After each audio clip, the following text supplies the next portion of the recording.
प्रिय स्टूडेंट, मेरे चैनल पर आप सभी का स्वागत है। मैं आप सभी के लिए लेकर आ गया आज के क्लास में हिस्ट्री क्लास 10th का।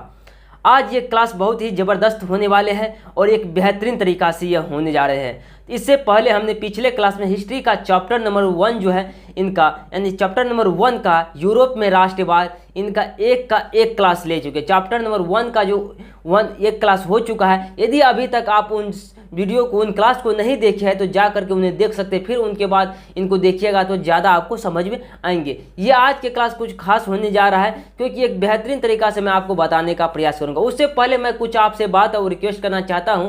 देखिए, आप कहते हैं संघर्ष और मेहनत से कभी भी आदमी को घबराना नहीं चाहिए, नहीं पीछे हटना चाहिए। यानी संघर्ष, जितना आप संघर्ष करिएगा, जितना मेहनत करिएगा, उतना निखरिएगा। इसीलिए आप यदि निखरना चाहते हैं और अपने माता पिता के मतलब जो है अपने सपना को पूरा करना चाहते हैं तो आप लोग क्या करिए, संघर्ष करिएगा। संघर्ष से कभी मत कतराना, ये चाहिए आदमी को और व्यक्ति को। अब यहाँ पे हम बात करेंगे, इससे कुछ यहाँ पे देखने का प्रयास करेंगे। आज के क्लास में ये जो है जितना भी हम पढ़ाएंगे आपको, ये प्रिंटेड पीडीएफ आप लेना चाहते हैं या इसका स्क्रीन पीडीएफ लेना चाहते हैं तो स्क्रीन पे आपको एक नंबर दिखाई पड़ रहे होंगे। इस नंबर पे क्या करना है, व्हाट्सअप कर देना है आपको और वहाँ से बोल देना सर जी हमको आप ग्रुप में जोड़ दीजिए। तो आपको वहाँ पे हम ग्रुप में जोड़ देंगे। उसके बाद जो है आपको बेहतरीन तरीका से जिस तरह से हम पढ़ाते जाएंगे चैप्टर बाय चैप्टर, उसी तरीका से को पीडीएफ हम भेजते जाएंगे यहाँ से पर डे। यानी डेली का पीडीएफ आपको फ्री में दिया जा रहा है, कोई रुपया पैसा यहाँ पर नहीं लगता है। चलिए आज की क्लास को स्टार्ट करते हैं। एक बेहतरीन तरीका से हम थोड़ा सा प्रयास करेंगे इसको देखने का। अब यहाँ पे देखिए,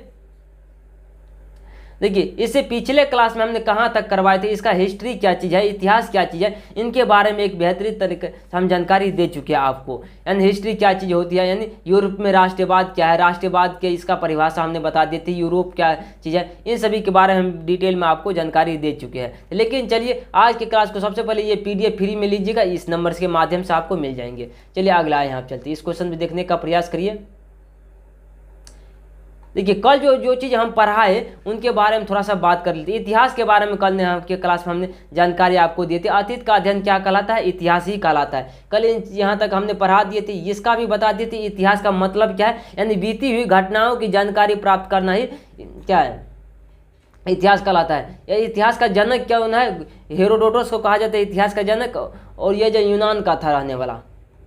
और राष्ट्रवाद क्या चीज़ हमने इनको बता दिए थे, राष्ट्रवाद के विषय में हमने अब यहाँ पे देखने का ये भी बता चुके थे, ये भी हो चुका था। और 1900 या 1789 ईस्वी का क्रांति के बारे में बिल्कुल हमने आपको जानकारी दे चुके हैं। उसके बाद का हम बात करेंगे, ये भी हो चुका है। अब यहाँ तक हमने कल करवा दिए थे, यहाँ तक क्या किए थे, करवा दिए थे। अब यहाँ पे देखेंगे, यानी यहाँ पे देखेंगे, यानी 1789 की फ्रांसीसी की क्रांति के बाद किए गए मुख्य काम क्या थे। देखिए, यहाँ से ये क्लास स्टार्ट होने जा रहे हैं एक बेहतरीन तरीका से।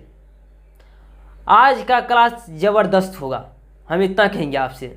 इसीलिए कंटिन्यू इस क्लास में बने रहने का प्रयास करिएगा। यहाँ देखिए कह रहा 1789 की फ्रांस की क्रांति के बाद किए गए मुख्य काम क्या थे। देखिए, 1789 ईस्वी में फ्रांस की क्रांति कई अच्छे और बड़े बदलाव किए गए। जब कह रहा है 1789 ईस्वी में फ्रांस से जो क्रांति हुई थी ना, तो वहाँ पे कई बदलाव, यानी कई जो है अच्छे और बड़े बदलाव किए गए। क्या क्या बदलाव किए, इन्हीं के बारे में हम देखेंगे। जैसे आप देख लेंगे यहाँ पे कर नेशनल असेंबली की स्थापना की गई, नेशनल असेंबली की स्थापना, और नया संविधान बनाया गया। कहा नए असेंबली की स्थापना की गई और उसके बाद जो नया संविधान बनाया गया। आपको एक नया संविधान, यानी देश को, किसी भी देश को चलने के लिए एक संविधान की, चलाने के लिए एक संविधान की आवश्यकता पड़ती है, उसी को कहते हैं संविधान। ये क्या हुआ, नया संविधान बनाया गया। अब यहाँ पे देखेंगे अगला क्वेश्चन को, जरा सा गौर करने का प्रयास करेंगे आप सभी। अब यहाँ पे देखिए तीसरा क्या कारण था, यहाँ पे देखिए कह रहा सभी लोगों को समान अधिकार दिए गए, और सभी लोगों को समान अधिकार दिए गए। ऊंच नीच यानी गरीब अमीरी का यहाँ पे भावना को हटा दिया गया, और जमींदारी सामंतवादी व्यवस्था को खत्म कर दिया गया। यानी पहले जो था जमींदारी के लोगों के, जिसके पास अधिक जमींदार था ना, वो लोग क्या था, दबदबा था उनका, उन लोगों का ज़्यादा खुशी से रहते थे, इसलिए इनको सामंती व्यवस्था के खत्म कर दिया, यानी जमींदारी को। अब यहाँ देखिए राज्यों के बीच लगने वाले अतिरिक्त कर यानी आय निर्यात हटा दिए गए। यानी आय और निर्यात पे जो कर लगते थे अतिरिक्त, राज्यों के बीच लगने वाले अतिरिक्त कर लगता था, एक राज्य से दूसरे राज्य में जब व्यापार किया जाता उसे कर लगता था, इनको क्या किया गया, हटा दिया गया। नाप तौल की एक जैसी प्रणाली लागू की गई। नाप तौल की एक जैसी प्रणाली लागू की गई, मतलब नाप और तौल की एक प्रणाली लागू की गया था। यहाँ देखिए फ्रेंच भाषा को राष्ट्रीय भाषा बना लिया गया। जब 1789 ईस्वी फ्रांस की क्रांति हुई तो उस समय क्या हुआ था, फ्रेंच भाषा को क्या किया, राष्ट्रीय भाषा बना लिया गया। यहाँ देखिए फ्रांस ने अपना राष्ट्रीय गान बना लिया। फ्रांस ने क्या किया, इस क्रांति के बाद अपना राष्ट्रीय गान बना लिया। देखिए सबसे पहले जमींदारी प्रथा को यह हटा दिया गया। राज्यों के बीच जो लगने वाले व्यापार के थ्रू जो कर लग रहा था उनको समाप्त कर दिया, यानी टैक्स को हटा दिया गया। सभी लोगों को सम्मान का अधिकार दिया गया। उसके बाद नाप तोल की एक जैसी प्रणाली लागू की गई। फिर से इन क्वेश्चन को जरा सा देखने का प्रयास करिए ताकि आपको याद रह जाना चाहिए पूरा। अब यहाँ पे देखिए कह रहा 1789 ईस्वी की फ्रांस की क्रांति के बाद अच्छे बड़े बदलाव किए गए, जैसे नेशनल असेंबली की स्थापना की गई, नया संविधान बनाया गया। उसके बाद हम देखेंगे अगला पेज में, तो यहाँ से देखने का प्रयास करिए। करा सभी लोगों को समान अधिकार दिया गया। सभी लोगों को क्या किया गया, समान अधिकार दिया गया। जमींदारी समानती व्यवस्था को खत्म कर दिया गया। राज्यों के बीच लगने वाले अतिरिक्त कर आयात निर्यात को हटा दिया गया। नाप तौल की एक जैसी प्रणाली लागू की गई। फ्रेंच भाषा को राष्ट्रीय गान बना लिया गया और फ्रांस ने अपना राष्ट्रीय गान बना लिया। फ्रांस क्या किया, अपना राष्ट्रीय गान बना लिया। जिस तरह से हमारे देश का भी राष्ट्रीय गान है उसी तरह से फ्रांस ने भी क्या किया, अपना राष्ट्रीय गान बना लिया। अब यहाँ पे देखने का प्रयास करिए, बहुत ही बेहतरीन तरीका से थोड़ा समझने का प्रयास किया। इस क्रांति ने फ्रांस को लोकतंत्र की ओर बढ़ाया, यानी लोगों को समानता और स्वतंत्रता की भावना दी। जब ये क्रांति हुआ लोगों के ऐसा मन में भावना उत्पन्न की कि मैं स्वतंत्र हो गया हूं और समानता, एक दूसरे को मतलब समान अधिकार मिलने लगा। और समानता का अधिकार क्या हुआ, मिलने लगा इस क्रांति के बाद।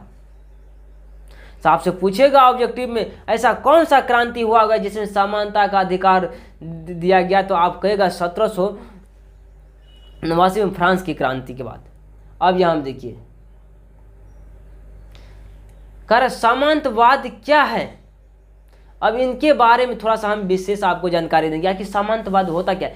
एक एक क्वेश्चन को हम डील करेंगे जो कि परीक्षा के दृष्टिकोण से बहुत बहुत महत्वपूर्ण है।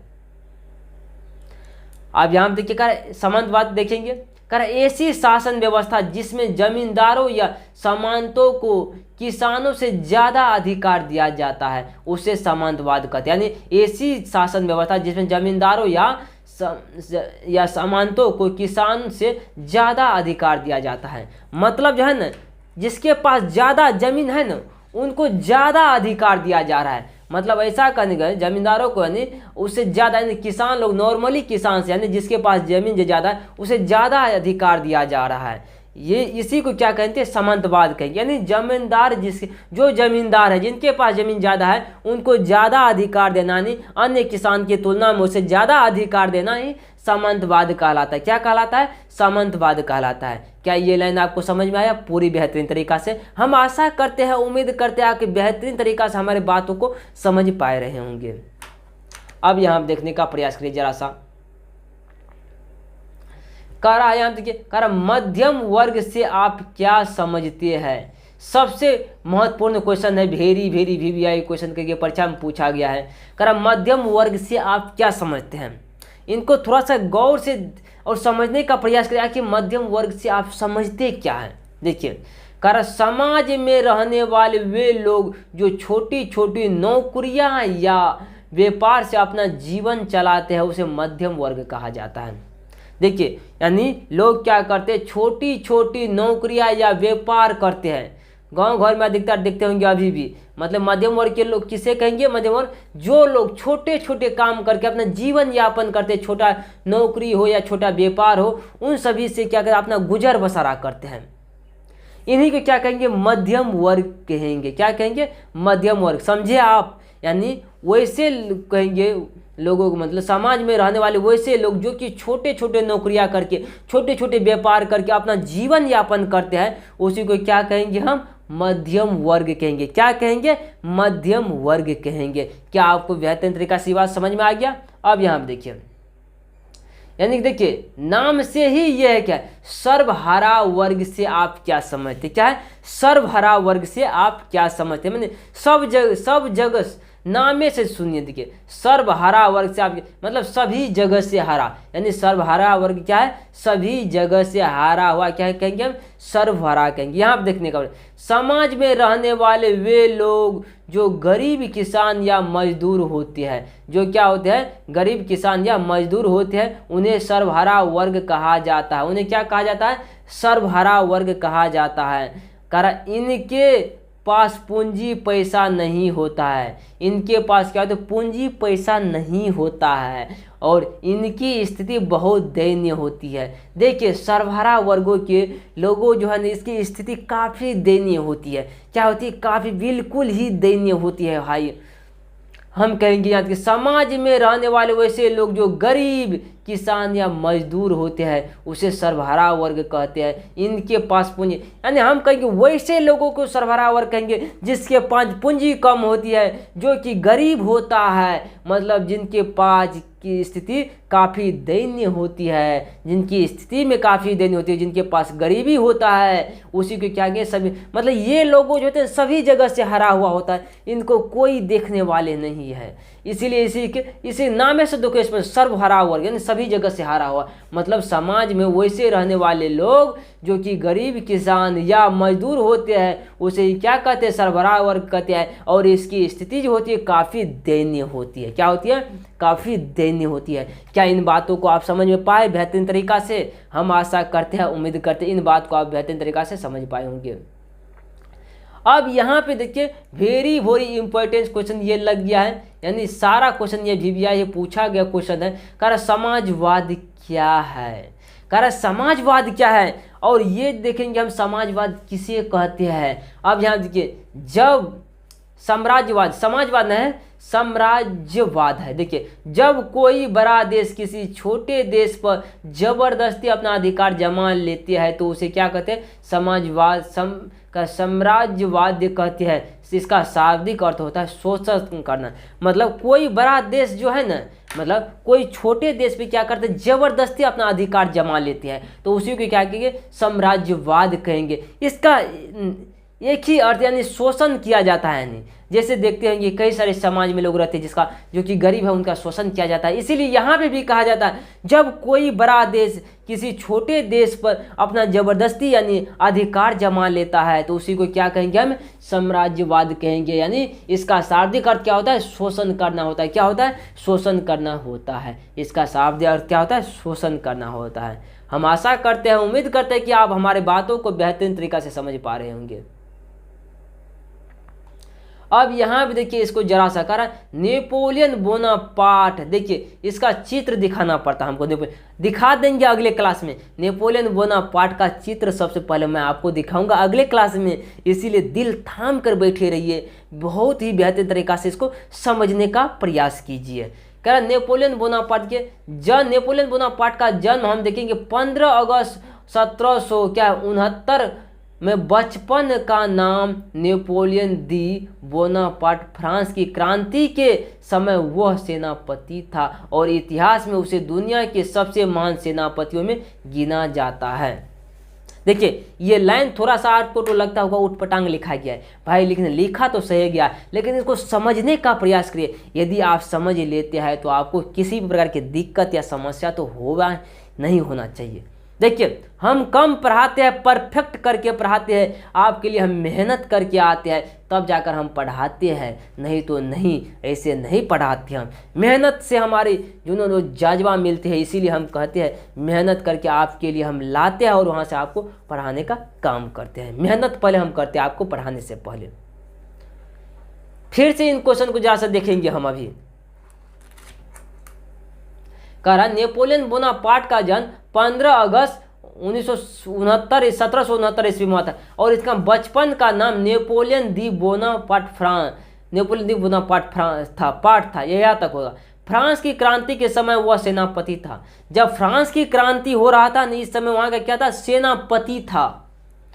और इसे